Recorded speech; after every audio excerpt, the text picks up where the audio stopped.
በጣም ለምናከብረውና ለምንወደው መሪያችን ክቡር ጠቅላይ ሚኒስትራችን ዶክተር አብይ፣ ምክትል ጠቅላይ ሚኒስትራችን አቶ ደመቀ፣ ለታላቁ ወንድሜ በተለይም ደግሞ ለኔ ቅርብ መካሪዬ የኦሮሚያ ክልላዊ መንግስት ፕሬዝዳንት ኦቦ ለማ መገርሳ፣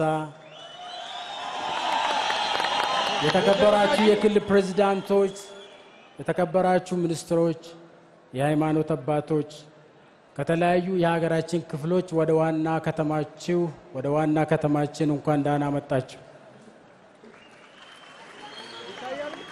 ህዝባችን ምን ያክል ደግ፣ የዋህ፣ የቅን ልቦና ባለቤትና ከራሱ ቀንሶ የሚሰጥ መሆኑን ከምናስበው በላይ ነው።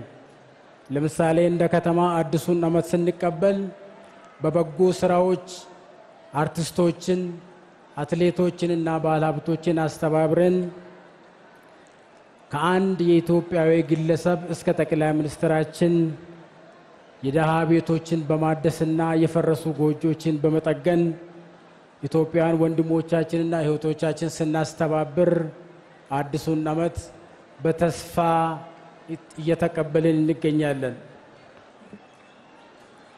አዲሱ ዓመት ከማንኛውም የስሜት የልማት ጥያቄ በላይ የሚቀድመው የአንድነታችንና የፍቅር ጥያቄ ተመልሰው ታላቅ ሀገር ታላቅ ኢትዮጵያን ወደምንገነባበት የምናልፍና የምንሻገርበት ዘመን እንደሚሆን የውሃ፣ የመንገድ፣ የቤት፣ የትራንስፖርት ወዘተ ተርፈ ሰልፍና ወረፋ በሚቀጥለው ዓመት ሁላችንም ተጋግዘን የምንሰራበትና ጥያቄዎችን የምንመልስበት ዓመት ይሆንልናል።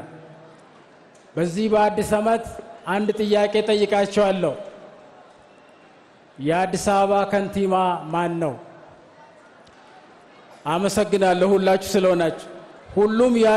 ሁሉም የአዲስ አበባ ከተማ ነዋሪ የከተማው ከንቲባ በመሆኑና እኛ አዲሱን ኃላፊነት ተረከብን የኢትዮጵያ ልጆች ደግሞ በቅንነትና በፍቅር በታታሪነት እንደምናገለግላችሁ ቃል ገባላችኋለሁ። በድጋሚ እንኳን አደረሳችሁ። ፈጣሪ ሀገራችን ከተማችንና ህዝቦቿን ይባርክ። አመሰግናለሁ።